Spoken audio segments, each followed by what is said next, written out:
Hey, Dons fans. I'm here with Elliana Pogrebinsky. She's a former Team USA ice dancer, and she's currently completing her Bachelor of Science in Kinesiology this December at USF. Eliana, you and your partner, Alex Benoit, created some amazing moments together.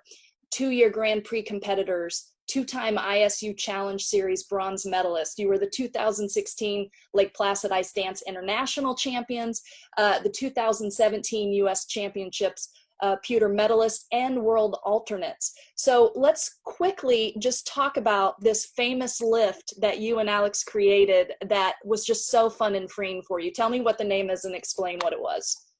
Yeah, so the name of our lift is called the Fountain Lift. And I was a gymnast when I was younger, so it kind of takes aspects of that, like a handstand, but also incorporates that unique balance of one partner's leaning back and I'm just completely suspended, holding on by one of his arms.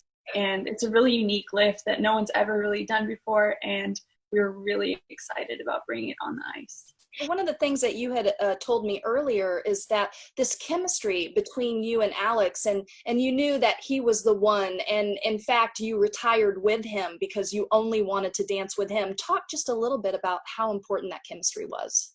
Yeah, absolutely. I mean, when you're skating with someone, you're around them over 30 hours a week. They are your one person that you really have to get along with, because not only do you have to spend so much time with them, but you also have to portray so many different characters, whether it be love or friendship or like hatred and like a paso. But you need to be able to trust them. In addition to, this person's lifting you upside down. You have to have that really strong connection. And when he did end up retiring a little bit unexpectedly, I knew that that was how I wanted to leave my career, because we had a great moment together and I didn't really want to taint that.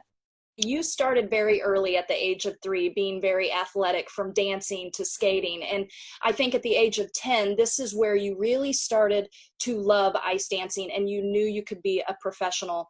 A few years later, you're starting to understand that people are trying to morph you into something that physically you can't do. And I think at one point someone said, you need to look, Eliana, like a ballerina. Just kind of tell me about that.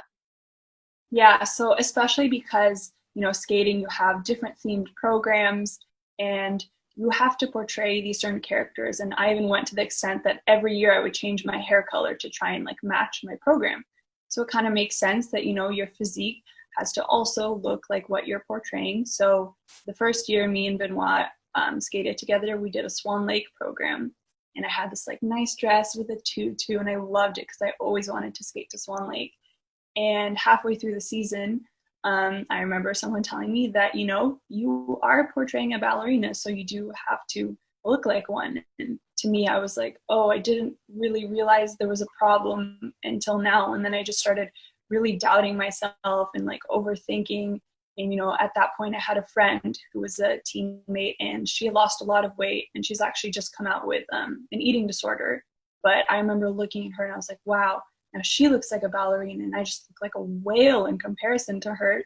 And that was just such a wrong way of thinking about it, because she's like 5'4" and I'm 5'8", and we would just never be able to have the same body type, let alone like our genetic wise. So it was just a little like off-putting for that. You were finally introduced to a nutritionist, which completely, was a game changer. Just talk about that. Yeah, so right after actually that ballet season, I was like, I'm really going to try and lose some weight. I finished Junior Worlds and we had a couple months off. So I started falling into this really awkward diet of eating oatmeal in the morning. And then I would have like one apple and a couple carrots between skating. And then I'd come home and have an avocado. And then I would just binge on like a whole chocolate bar and then eat like the tiniest little dinner, because one of my coaches told me that I should only eat around like 3 ounces of protein a day. And at that point, I didn't really know what that meant. I wasn't eating any carbs really other than the chocolate. I didn't know what that meant either.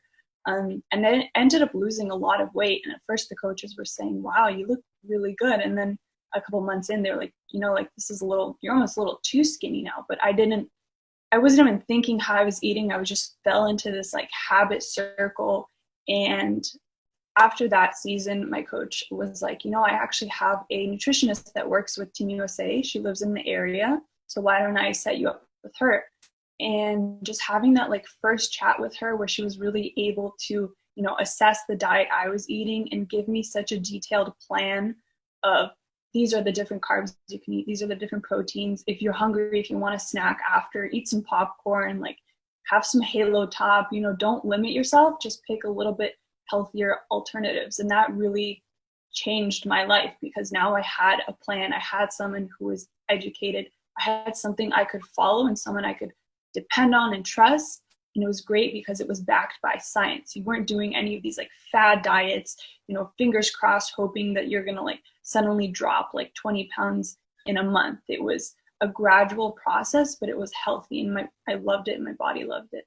Talk about that stress placed on female athletes in a sport that is so aesthetically oriented can be detrimental to lifelong health. I know you had brought up something called the female triad. Can you explain that? Yeah, so the female triad is actually something I never knew about until I started kinesiology at USF. But once I learned about it, I realized that this is something almost every skater experiences. And actually, when they bring it up in textbooks, their two examples of sports are gymnastics and figure skating. So the female triad includes eating disorders, menstrual disturbances, and bone mineral loss. So it's mostly in sports that are so aesthetically oriented, where girls feel like they have to, be super petite, lose a lot of weight, barely eat like carbs, protein. So they end up forming eating disorders that can then lead to, loss of a period, which, you need, especially for women, like period loss has to do with iron depletion and it weakens your bones. Plus, in the fact that a lot of these women aren't doing strength training, which strength training no one really realizes, but is the best way to strengthen your bones. And actually women are more susceptible to things like osteoporosis. So it's more important for women to do strength training, but there's such a like gender bias where it seems like only guys are supposed to lift weights and girls just run on a treadmill. When in fact, that's just feeding the problem. So it's this like tumbling effect that one leads to the other, leads to the other. And especially in sports like gymnastics and figure skating, it's just so accentuated. And I love this. One of the things that you said is strong is beautiful because strong is healthy. And, I've seen a lot of posts. You've been inside the gym, the bridge, lifting weights. And now that you've been away from ice dancing and you're just, physically taking care of your body, just talk about that. Muscle is so much more than just being bulky. I mean, the purpose of strength training, which is why every sport participates in strength training, is to build power, muscle endurance, and strength. And these are all things that are going to be able to help you in your sport, no matter what it is. And just, training on the ice is not going to get you first place. You need to put really your whole mind and body into it. And that's what I believe strength training is. And it's really, really important for all athletes. Yeah, absolutely. And your latest Instagram post about strength training and nutrition sparked amazing comments, which has inspired you to start a series called Women in Sports. So tell me a little bit about that. Yeah, so I'm really excited. It was a really spur of the moment thing. I made that post and I was lying in bed. I was like, I can't sleep. I have this idea. So the first person I reached out to was my friend Gracie Gold. And basically the idea behind it is that every week starting in August, I'm going to be interviewing a different female athlete. I'm going to start with figure skaters because that's my close-knit circle. And I'm basically just going to ask them their experiences with that female triad, their experiences with burnout, strength training, mental health, sports psychologist, anything that they think has really impacted them. I think it'll be really great, especially showing younger skaters, younger female athletes that, this is what the previous generations have gone through. The girls are not alone, and we are trying to fight for a change within all the sports. That's awesome. I think that's going to be great.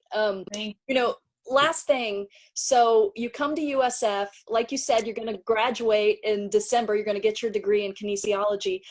Talk about what drew you to want to be in kinesiology at USF, and then kind of just talk about what COVID, has done for you as well.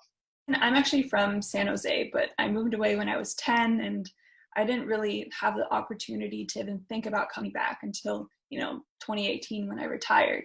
And I just knew that San Francisco was somewhere I really wanted to be because I love the diversity. And kinesiology was something I knew that I wanted to go into for a while now, just because being an athlete, I've had to work with my body my entire life. I've firsthand experienced what it feels like when you're just completely exhausted. You don't think you're going to be able to keep going and you have 2 minutes left in your program.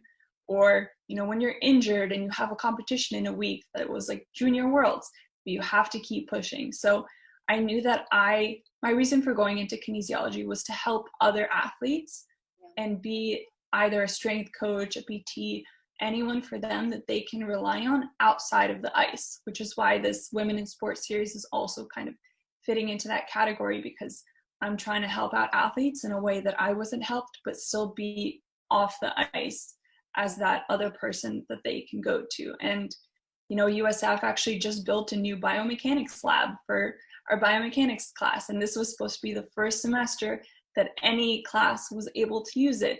And I was so excited because even at first when we came out as saying, fall semester is going to be hybrid, that lab was still happening. That was one of my 2 on-campus classes, and I was like, this is great. I don't even know what's in the lab, but this is going to be so fantastic. I'm going to have this real world experience, which I really preach, because you can only learn so much sitting at a desk listening to a teacher copying down a lecture. When you're really doing it, going through the motions, that's when it sticks to you. And a couple of days ago, we got an email saying that we're moving all the way to online, so long distance learning. And while I understand that COVID is a real thing, it's affecting so many people around the world, and especially being in such a big city like San Francisco and our campus isn't really closed off, that we have to take these measures to protect ourselves. But I think it's really impacting a lot of science majors. I know nurses are still able to do their clinicals, but there are still other science majors other than nursing that do need that real world experience. So, hopefully we can make something, with that lab maybe after the semester, but it's just a little bit unfortunate. Well, Elliana, I just wish you the best of luck in your next chapter, and thanks for spending some time with me. Yes, absolutely.